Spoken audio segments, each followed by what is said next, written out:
बड़े अफसोस के साथ कहना पड़ता है कि गवर्नमेंट सुप्रीम कोर्ट के जो 2 बार हम सुप्रीम कोर्ट से जीत चुके हैं उसको निरस्त करने के लिए स्टैट्यूटरी इंटरवेंशन लेकर आ रही है। तो यदि स्टेट गवर्नमेंट की मदद के लिए हम जा रहे हैं स्टेट में, तो स्टेट का काम है हमारे साथ कोऑर्डिनेशन करना कि हमारा काम है उनके साथ कोऑर्डिनेशन करना। अगर हम में क्षमताएं नहीं होती तो पंजाब की जो प्रॉब्लम इनके रहते हुए, इन्हीं के एडमिनिस्ट्रेशन में, इन्हीं के प्रशासन में वो खड़ी हुई, तब कहाँ गए थे उसको ठीक करने के लिए? कश्मीर में ये प्रॉब्लम किसकी वजह से उठी?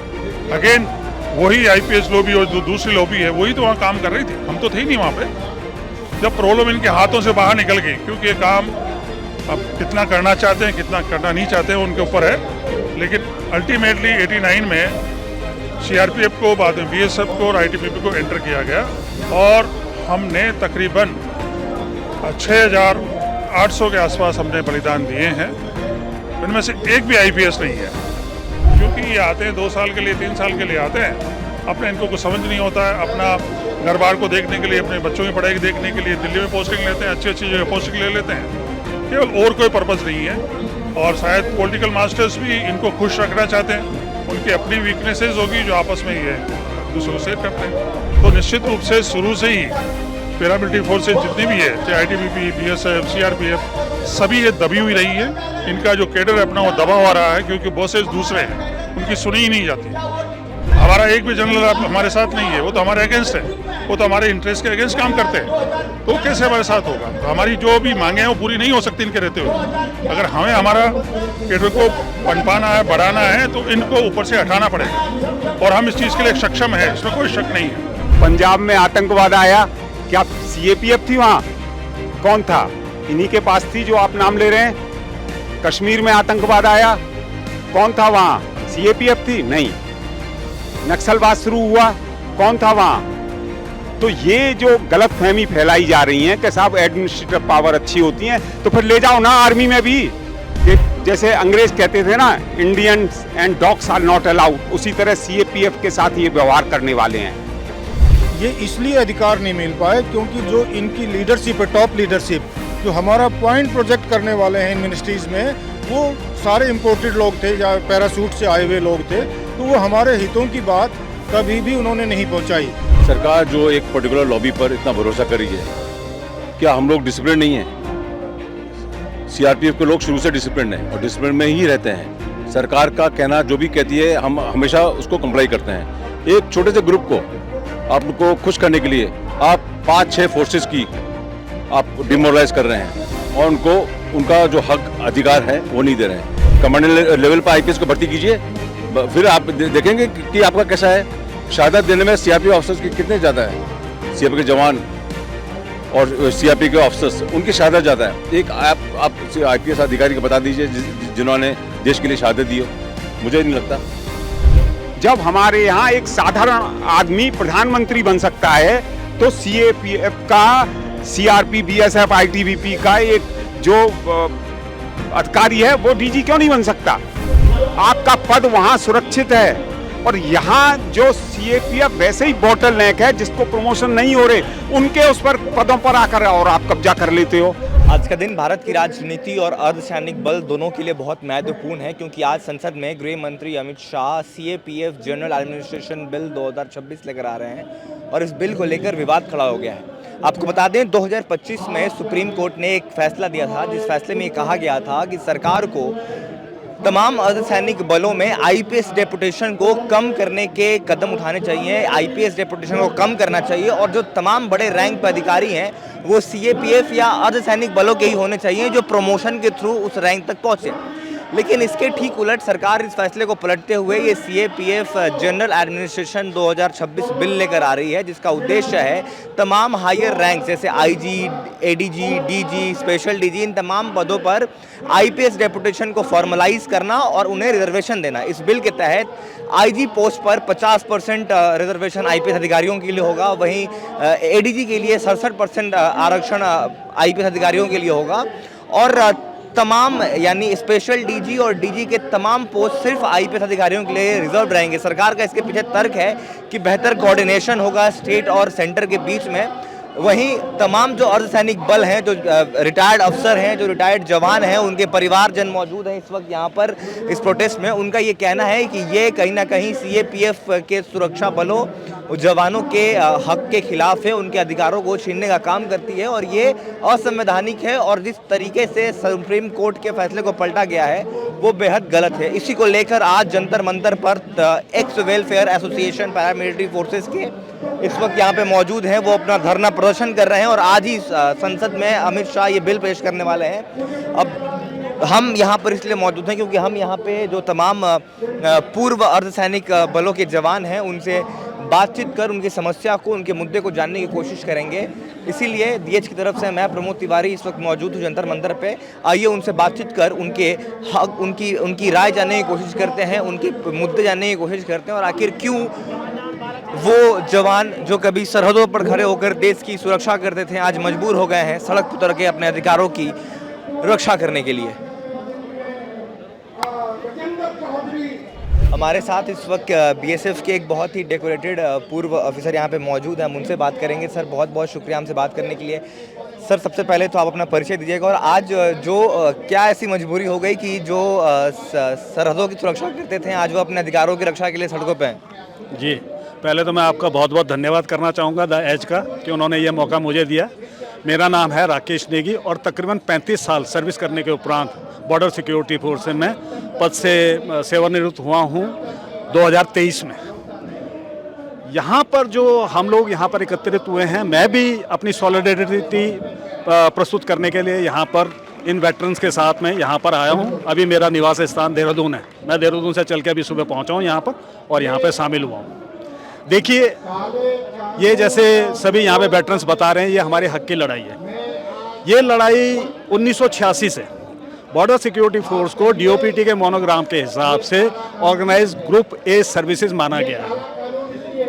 ये 2086 के उपरांत लगातार गवर्नमेंट के विभिन्न गवर्नमेंट आई, उन सबको लिखने के उपरांत जब 2011 तक हमारे को इसके ऊपर कोई न्याय नहीं मिला तो अल्टीमेटली हम लोगों के कुछ ग्रुप के सदस्य वह 2011 में दिल्ली हाई कोर्ट पहुंचे। 4 साल इसके ऊपर दिल्ली हाई कोर्ट में पूरे आर्ग्यूमेंट्स हुए। जितने भी पहलू इस संबंध में थे उन सब के ऊपर थ्रेड बेस्ड डिस्कशन हुआ है और 2015 में दिल्ली हाई कोर्ट ने हमारे फेवर में जजमेंट दिया है। परंतु गवर्नमेंट उस जजमेंट के अगेंस्ट में चलेगी सुप्रीम कोर्ट में और 2019 में सुप्रीम कोर्ट ने उस एसएलपी को खारिज कर दिया। 2019 में एसएलपी खारिज होने के उपरांत फिर हम लोग कंटेम्प्ट के लिए गए supreme court, Delhi high court में, जो मुद्दा फिर सुप्रीम कोर्ट में पहुंचा और वहां पर कुछ एक जजमेंट हमारे बरखिलाफ आए। फिर हम जाके जो है सुप्रीम कोर्ट में पहुंचे 2025 में। सुप्रीम कोर्ट ने हमारे फेवर में फिर डिसीजन दिया और फिर गवर्नमेंट ने उस डिसीजन के अगेंस्ट में रिव्यू फाइल किया। रिव्यू भी जो है सुप्रीम कोर्ट द्वारा अभी फरवरी में खारिज कर दिया गया और अब बड़े अफसोस के साथ कहना पड़ता है कि गवर्नमेंट सुप्रीम कोर्ट के जो 2 बार हम सुप्रीम कोर्ट से जीत चुके हैं उसको निरस्त करने के लिए स्टैट्यूटरी इंटरवेंशन लेकर आ रही है। और जो मुझे पता है आज के तारीख में सीएपीएफ अमेंडमेंट बिल 2026 आज राज्यसभा में प्रस्तुत किया जा रहा है। देखिए, मेरा केवल इतना कहना है कि जो मैंने पढ़ा है, जो मुझे ज्ञान अभी इस बिल के बारे में हासिल हुआ है, क्योंकि ये बिल अभी पब्लिक डोमेन में नहीं आया, परंतु इसका मुख्य उद्देश्य बताया जा रहा है कि जो लिटिगेशंस हम लोगों के द्वारा की जा रही हैं उनको कर्व करने के लिए।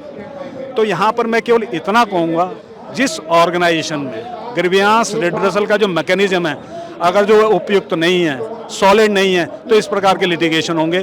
तो पहला काम गवर्नमेंट को करना चाहिए था कि जो ग्रीवियंस रिड्रेसल जो मैकेनिज्म है उसे और सशक्त बनाना था। दूसरा, जिस प्रकार से जो दूसरे बल हैं हमारे आर्म्ड फोर्सेस ऑफ इंडिया हैं, उनका एक ट्रिब्यूनल बना हुआ है।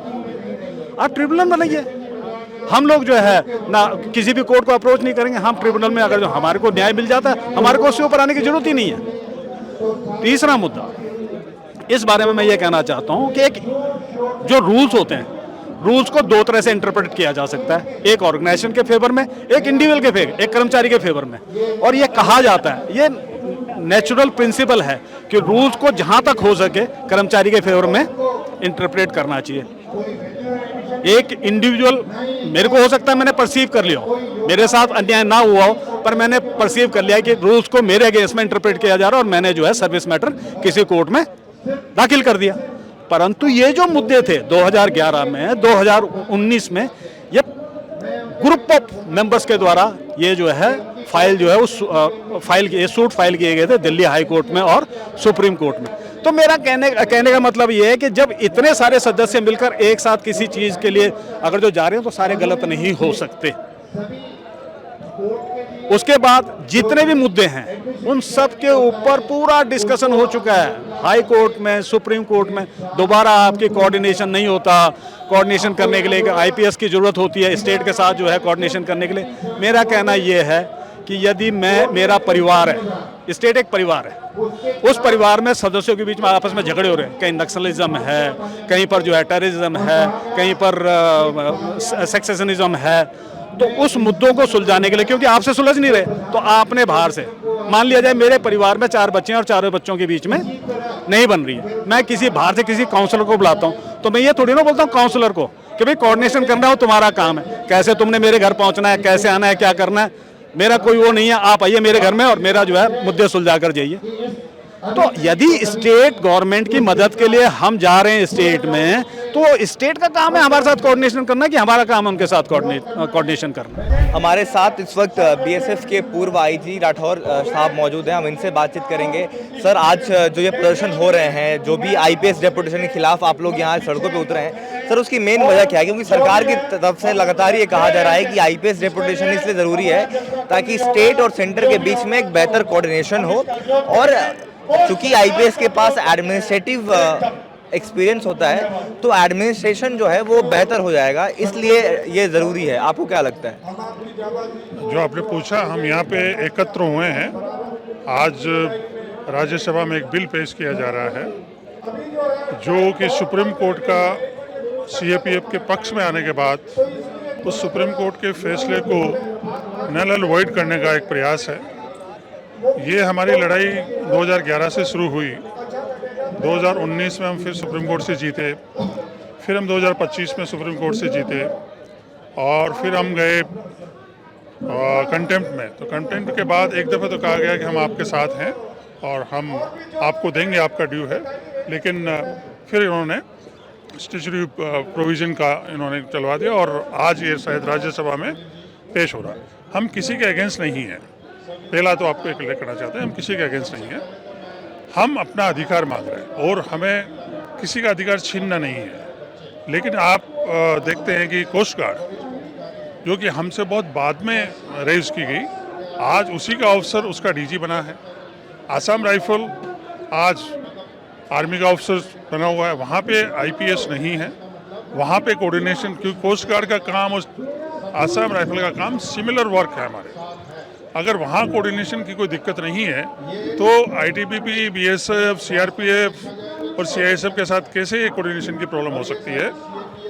जहाँ तक कोऑर्डिनेशन और क्षमताओं का सवाल है, जो कि हमारे पास सवाल उठाया जा रहा है, उसके संदर्भ में मैं आपको बोलना चाहूँगा, अगर हम में क्षमताएँ नहीं होती तो पंजाब की जो प्रॉब्लम इनके रहते हुए, इन्हीं के एडमिनिस्ट्रेशन में, इन्हीं के प्रशासन में वो खड़ी हुई, तब कहाँ गए थे उसको ठीक करने के लिए? तब हमें बुलाया गया, सीआरपीएफ वहाँ पे थी, बीएसएफ वहाँ पे थी, आईटीबीपी वहाँ पे थी, और हमने लाखों हजारों बलिदान देके उसको शांत किया। उसके बाद में हम फिर कश्मीर गए। कश्मीर में ये प्रॉब्लम किसकी वजह से उठी? अगेन वही आईपीएस लॉबी और जो दूसरी लॉबी है वही तो वहाँ काम कर रही थी, हम तो थे ही नहीं वहाँ पे। जब प्रॉब्लम इनके हाथों से बाहर निकल गई, क्योंकि ये काम अब कितना करना चाहते हैं, कितना करना नहीं चाहते हैं, उनके ऊपर है, लेकिन अल्टीमेटली 89 में सीआरपीएफ को, बाद में बीएसएफ को और आईटीबीपी को एंटर किया गया और हमने तकरीबन 6800 के आसपास हमने बलिदान दिए हैं। इनमें से एक भी आईपीएस नहीं है। इसमें हमारे सैकड़ों अफसर्स हैं, हमारे सैकड़ों जवान हैं, हमारे हजारों जवान हैं। तो आप ये देख सकते हैं कि जहाँ तक कम्पिटेंसी का सवाल है, ये सब बहाना बना के एक कोजी पोस्टिंग, क्योंकि ये आते हैं 2 साल के लिए, 3 साल के लिए आते हैं, अपने इनको कुछ समझ नहीं होता है, अपना घर बार को देखने के लिए, अपने बच्चों की पढ़ाई देखने के लिए दिल्ली में पोस्टिंग लेते हैं, अच्छी अच्छी जगह पोस्टिंग ले लेते हैं, केवल और कोई पर्पज़ नहीं है। और शायद पॉलिटिकल मास्टर्स भी इनको खुश रखना चाहते हैं उनकी अपनी वीकनेसेस होगी जो आपस में ये एक दूसरे को शेयर करते हैं। सर इससे कहीं ना कहीं सरकार की मंशा पे सवाल खड़े होते हैं, क्यों सरकार आईपीएस लॉबी को अपीज करना चाहती है? ऐसा मन से कई बार लोग कह रहते हैं कि क्यों आप आईपीएस लॉबी को अपीज करना चाहते हैं, इसके पीछे एक कारण क्या है सर? मैं आपको एक थोड़ा छोटा सा उदाहरण देना चाहूँगा। मोदी जी गुजरात के मुख्यमंत्री रहे हैं और उनका बहुत अच्छा इंटरेक्शन रहा है सीमा सुरक्षा बल से, बीएसएफ से, क्योंकि बहुत बड़ा भूभाग जो है वो बॉर्डर का लगता है और मोदी जी इस चीज़ को अच्छी तरह से जानते हैं कि बीएसएफ क्या कर रही है, क्या नहीं कर रही है, कितनी मुश्किलों में है, कितनी मुश्किलों में नहीं है। मुझे लगता है संभवतः उनको राइट चीज़ प्रोजेक्ट ही नहीं की गई है। अगर उनको प्रोजेक्ट की जाती तो मुझे पूरा भरोसा है, क्योंकि मुझे भी एक आध दफ़ा मिलने का मौका मिला है, तो मुझे पूरा भरोसा है कि वो इसको पॉजिटिवली लेते। लेकिन क्योंकि उनको इतने काम है, इतने फुर्सत है, बहुत छोटा मुद्दा है उनके लिए, तो शायद उनकी नज़र में ही नहीं आया है। अब अगर वो सुन रहे हैं या सुना पाते हैं आप, तो काइंडली मेहरबानी करें, उनको बताएं कि आप ही गुजरात के सीएम रहे हैं, आपको बीएसएफ से आप जितना जानते हैं शायद कोई चीफ मिनिस्टर नहीं जानता है, कोई प्रधानमंत्री नहीं जानता है। तो काइंडली इसके लिए कुछ करें, बीएसएफ के जो अधिकार हैं या सीआरपीएफ के, आईटीबीपी के जो अधिकार हैं उनको वापस दिलाएं। एक और सवाल है मेरा सर, आपको लगता है कि अर्धसैनिक बलों के साथ हमेशा से नाइंसाफ़ी होते आई है, चाहे पेंशन की बात कर लें, चाहे सेम वर्क सेम पेमेंट, ये तमाम ऐसे मुद्दे हैं जो सालों से अर्धसैनिक बल के जवान जो है वो उठाते आए हैं। आपको लगता है कि अर्धसैनिक बलों को उतना सम्मान नहीं मिलता जिसके वो हकदार हैं? इसकी वजह भी वही है जो हमारे ऊपर बैठे हुए हैं, जो ऊपर बैठे हैं उन पे इस पेंशन का, इस पे का कोई फर्क नहीं पड़ रहा है। जो भुगतने वाले हैं हम लोग हैं, जो बीएसएफ कैडर के हैं, चाहे वो कांस्टेबल से हैं चाहे ऑफिसर से हैं, वो ऊपर जाते हैं, वो इसको भुगतते हैं, तो उन पर कोई असर पड़ नहीं रहा है। तो उनके फायदे के लिए कभी वो बात करते नहीं हैं। अगर कोई मुद्दा लेके भी जाते हैं तो उसको वहीं दबा दिया जाता है, वो डीजी लेवल तक ही दब जाता है, बड़ी मुश्किल से एमएचए तक पहुंचता है, फिर एमएचए में वही बाबूगिरी शुरू होती है और उस मुद्दे को ख़त्म कर दिया जाता है। तो निश्चित रूप से शुरू से ही पैरामिलिट्री फोर्सेज जितनी भी है, चाहे आईटीबीपी, बीएसएफ, सीआरपीएफ, सभी ये दबी हुई रही है। इनका जो कैडर है अपना वो दबा हुआ रहा है, क्योंकि बॉसेस दूसरे हैं, उनकी सुनी ही नहीं जाती। तो सर अब बहुत ज़रूरत है, आपको ऐसा लगता है कि सीएपीएफ के बॉसेस जो हों वो सीएपीएफ से ही निकले, ना कि वो बाहर से आए? निश्चित रूप से, जैसा कि आप ओआरओपी का आपने केस देखा है, जब नहीं दिया गया तो सारे जनरल आर्मी के खड़े हो गए। हमारा एक भी जनरल हमारे साथ नहीं है, वो तो हमारे अगेंस्ट है, वो तो हमारे इंटरेस्ट के अगेंस्ट काम करते हैं, तो कैसे हमारे साथ होगा? तो हमारी जो भी मांगे हैं वो पूरी नहीं हो सकती इनके रहते हुए। अगर हमें हमारा कैडर को पनपाना है, बढ़ाना है, तो इनको ऊपर से हटाना पड़ेगा और हम इस चीज़ के लिए सक्षम हैं, इसमें कोई शक नहीं है। बीएसएफ के फॉर्मर एडीजी जो रहे हैं एके सूद साहब, उनका ये कहना है कि अगर ये बिल लागू होती है और ये डेपुटेशन जब आईपीएस डेपुटेशन को फॉर्मलाइज कर दिया जाता है, तो ये कहीं ना कहीं 13,000 ऑफिसर्स जो हैं सीएपीएफ के, उनके लिए बहुत डीमोरलाइजिंग है, उनके मोराल पर असर पड़ेगा और उनके करियर पर असर पड़ेगा इसका। निश्चित रूप से एडीजी सर ठीक बोल रहे हैं, सूद सर बहुत ही इस बारे में विस्तृत रूप से उन्होंने चर्चा की है। निश्चित रूप से मोराल आपका देश की रक्षा से, देश की सिक्योरिटी से जुड़ा हुआ है। बॉर्डर पे जो रात को जवान खड़ा होता है, जो अफसर खड़ा होता है, वहाँ पे कोई आईपीएस नहीं है, वहाँ पे BSF cadre, ITBP cadre, SSB cadre, ये सब रात को वहाँ 24 आवर्स वहाँ पे काम कर रहे हैं, दिन में रात में काम कर रहे हैं। वहाँ पे एक भी आईपीएस वहाँ पे खड़ा नहीं है। आईपीएस मिलेगा आपको जोधपुर में मिलेगा, अगर राजस्थान में जाओ, पंजाब में मिलेगा, तो जालंधर में मिलेगा या अच्छी पोस्टिंग में मिलेगा, लेकिन ग्राउंड पे आपको यही कैडर मिलेगा, जो इसकी वजह से हमारा देश आज तक सुरक्षित है। 70 सालों से यही फोर्सेज है। हमारे साथ पैरामिलिट्री फोर्सेस के कुछ वेटरन्स हमारे साथ इस वक्त मौजूद हैं, हम उनसे बात करेंगे। सर एक चीज़ जो लगातार कही जा रही है वो ये कही जा रही है कि जो आईपीएस होती है उनकी एडमिनिस्ट्रेटिव पावर्स उनके बेटर होते हैं, वो एडमिनिस्ट्रेशन को संभाल अच्छा सकते हैं, इसीलिए आईपीएस डेपुटेशन पैरामिलिट्री फोर्सेज में बहुत ज़रूरी है। अच्छा, एडमिनिस्ट्रेशन पावर बहुत अच्छी होती है। पंजाब में आतंकवाद आया, क्या सीएपीएफ थी वहाँ? कौन था? इन्हीं के पास थी जो आप नाम ले रहे हैं। कश्मीर में आतंकवाद आया, कौन था वहाँ? सीएपीएफ थी? नहीं। नक्सलवाद शुरू हुआ, कौन था वहाँ? तो ये जो गलत फहमी फैलाई जा रही है कि साहब एडमिनिस्ट्रेटिव पावर अच्छी होती है, तो फिर ले जाओ ना आर्मी में भी, आर्मी में ले जाओ, वहाँ भी दे दो कि भाई लेफ्टिनेंट कर्नल को हटाओ, इसकी जगह ये आएंगे XYZ। वहाँ क्योंकि आपके पास ताकत नहीं है, वहाँ फौज की ताकत है, हमारी फौज ताकतवर है, तो वहाँ आप छेड़खानी नहीं कर सकते। यहाँ सीएपीएफ क्योंकि अभी इवॉल्विंग थी, उस पर आपने शुरू से कब्जा कर लिया और उसका ये हाल है। ये बिल लेके आए हैं, इसके बारे में पढ़िए आप लोग, मीडिया जब पढ़ेगी तो आंख खुल जाएंगी। ये वही उस तरह का गंदा कानून है जो कहता है कि जैसे अंग्रेज कहते थे ना, Indians and dogs are not allowed, उसी तरह सीएपीएफ के साथ ये व्यवहार करने वाले हैं। भाई सीएपीएफ को जो संवैधानिक हक मिले हो उनको भी खाना चाहते हैं। ये कैसे डीओपीटी में उनको अधिकार नहीं होगा, कैसे नहीं होगा? सर 1986 से लेकर अभी तक अलग अलग सरकारें बनी और अभी तक सीएपी या पैरामिलिट्री फोर्सेस को उनका पूरा जो सम्मान या पूरा हक जो है जिसकी वो मांग कर रहे हैं नहीं मिल पाया है। इसके पीछे कारण क्या है सर? अरे कौन कह रहा है नहीं मिल पाया है? हाई कोर्ट से 2015 में मिला, 2019 में सुप्रीम कोर्ट से मिला, फिर 2025 में सुप्रीम कोर्ट से मिला। सर मैं सरकारों की बात कर रहा हूँ। मैं इसमें ऐड कर देता हूँ ये वाला पॉइंट जो आपका पॉइंट था। ये इसलिए अधिकार नहीं मिल पाए क्योंकि जो इनकी लीडरशिप है, टॉप लीडरशिप, जो हमारा पॉइंट प्रोजेक्ट करने वाले हैं इन मिनिस्ट्रीज़ में, वो सारे इम्पोर्टेड लोग थे या पैरासूट से आए हुए लोग थे। तो वो हमारे हितों की बात कभी भी उन्होंने नहीं पहुंचाई। हमारे जो हम यहाँ अपने हित की कौन सी बात कर रहे हैं? जो हमारे अधिकार है हम प्रमोशनल बात करते हैं, हमारे पास जो ऑपरेशनल एफिशिएंसी बढ़ाने की हम बात करते हैं, उनसे इससे कंसर्न नहीं है। उनका कंसर्न क्या है? हमारा डेप्यूटेशन बना रहे, हम इसको लीड करते रहें। तो ये कंसर्न देश हित में नहीं है। देश हित के अंदर क्या है कि सभी नागरिकों का जो इस देश के लिए जुटे हुए हैं सबका कल्याण हो।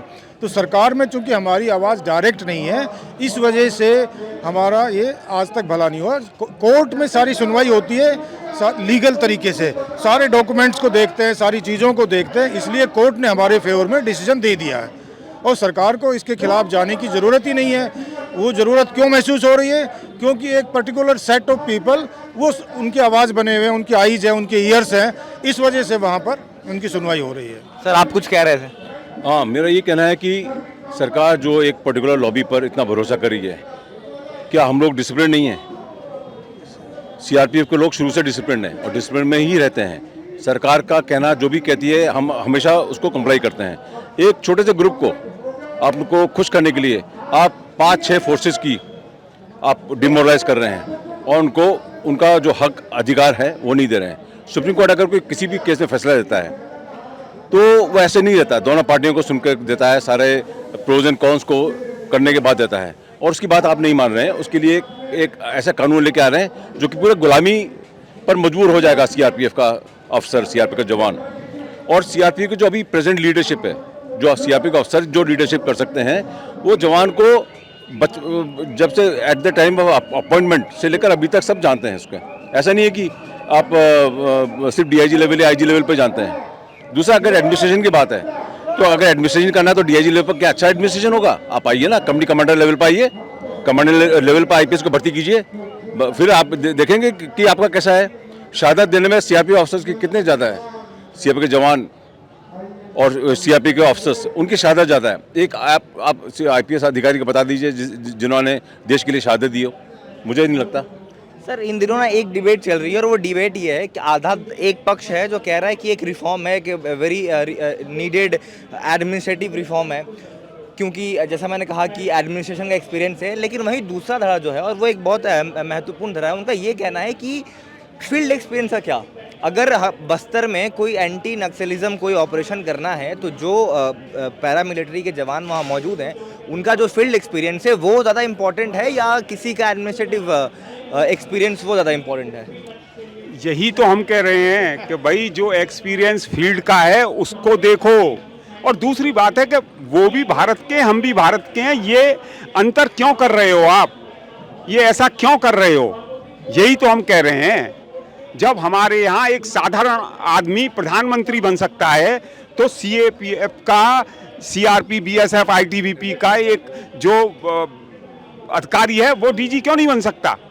भाई वो अच्छी तरह से चलाएगा, वो अच्छे, आप अपने घर का अच्छा तरह से देखेंगे या और कोई बाहर का आदमी घर के बारे में अच्छी तरह से देखेगा? आपको मालूम है सब घर के बारे में, तो आप अच्छी तरह से देख सकते हैं। और दूसरी बात, भाई आपके पास तो एक घर तो आपका हर एक स्टेट में है, आपका पद वहां सुरक्षित है, और यहाँ जो सीएपीएफ वैसे ही बॉटल नेक है, जिसको प्रमोशन नहीं हो रहे उनके उस पर पदों पर आकर और आप कब्जा कर लेते हो। और हम तो ये भी नहीं कह रहे कि भाई आप यहाँ मत आओ, आप आ रहे हैं आप आओ, लेकिन सर्वोच्च न्यायालय ने जो आदेश दिया है उसके मुताबिक आओ। आरपीएफ भी इसी कानून के बाद उनके रेल मंत्रालय ने सारे कानून पास कर दिए, उसमें डीजी आईपीएस होता है, लेकिन बाकी सब पद उन्होंने दे दिए। क्या रेल मंत्रालय भारत सरकार के अधीन नहीं है? कोस्ट गार्ड, असम राइफल, हाँ, सब हैं। तो ये आप लोगों को भी, क्योंकि आप फोर्थ स्टेट हैं, आप लोगों की इस मुद्दा की गंभीरता को समझिए। ये भारत की सुरक्षा के लिए है, केवल 2-4 लोगों के सहूलियत के लिए नहीं। तमाम अर्धसैनिक बलों के मनोबल के लिए है, उनके मोराल के लिए है। अगर ये इसमें बहुत सोच समझ के और कदम फूंक कर आगे रखना पड़ेगा। सर, आप कुछ कहना चाहते थे? नहीं, मैं ये कहना चाह रहा हूँ कि देखो, सीआरपीएफ तो 1935 में रेज हुई थी, आईटीबीपी 62 में रेज हुई, बीएसएफ 65 में रेज हुई, ठीक है। इसी तरीके से अब कोस्ट गार्ड है, 77 में रेज हुई, 78 में उनका एक्ट आ गया, उनका असिस्टेंट कमांडर डीजी बन रहा है। हम लोग क्यों कैपेबल नहीं है भैया? हम कोई पाकिस्तानी है, चाइनीज हैं कि हमारे ऊपर आपको कुछ कंट्रोल रखना पड़ेगा? अब हम डिसीजन लेवल पे नहीं होने का ड्रॉबैक बताऊं क्या है? सबसे पहले जैसे कुछ उदाहरण देता हूं, ओल्ड पेंशन स्कीम जब बंद हुई, हमारे लीडर नहीं बोल पाए, ठीक है, लीडर से मतलब डीजी, हाँ।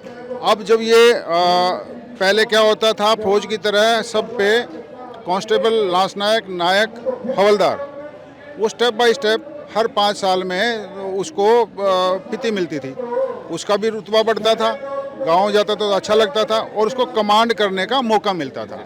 जब लांस नायक बन गया तो उसके सेक्शन में जो कांस्टेबल है वो उनका लीडर बन गया, जब नायक बन गया तो और थोड़ा सीनियर हो गया, हवलदार बन गया तो मतलब वो पूरा कमांड हो गई। इन्होंने दिल्ली पुलिस मॉडल थोपने के लिए एएसआई शुरू कर दिया और सारे ये लांस नायक ख़त्म कर दिए, वो हमारा स्ट्रक्चर ही टूट गया। वो सिपाही जो है 15 साल तक ऐसे ही है। सबसे जो महत्वपूर्ण जो हम लोगों ने महसूस किया है कि इन ऑर्गेनाइजेशन में चूंकि लीडरशिप टॉप तक नहीं पहुंच पाई थी, इनकी जो आवाज़ है, इनके जो कंसर्न है, आईपीएस लोग पहुंचाते थे, वो फिल्टर करके पहुंचाते थे, इनके इंटरेस्ट कभी ठीक से पहुंचते नहीं। कारण, और जो आईपीएस अधिकारी हैं पूरे राज्यों में फैले हुए हैं, पूरे राज्यों में सरकारें बनती हैं, उनके पास पुलिस के कानून हैं, जो पॉलिटिशियंस हैं वो सारे इनसे रूबरू रहते हैं, तो ऊपर जाके इनकी दोस्ती बनी रहती है। In for them it is easier. हम लोगों के लिए, हम तो बिल्कुल लॉ अबाइडिंग जो फोर्सेज हैं, लॉबिंग का फर्क पड़ जाता है, का फर्क है, तो वो अच्छी बात नहीं है। वो end of the day national security, national हित सबसे इम्पोर्टेंट है, ना कि किसी एक पर्टिकुलर सोसाइटी को या पर्टिकुलर ग्रुप को आगे बढ़ाते रहिए। ये हम इतना ही सरकार से कहना चाहते हैं। ये गंदे जो कानून है, अगर आप अच्छे कानून बनाना चाहते हो तो हमसे कंसल्ट करो, हमारे लिए बना रहे हो।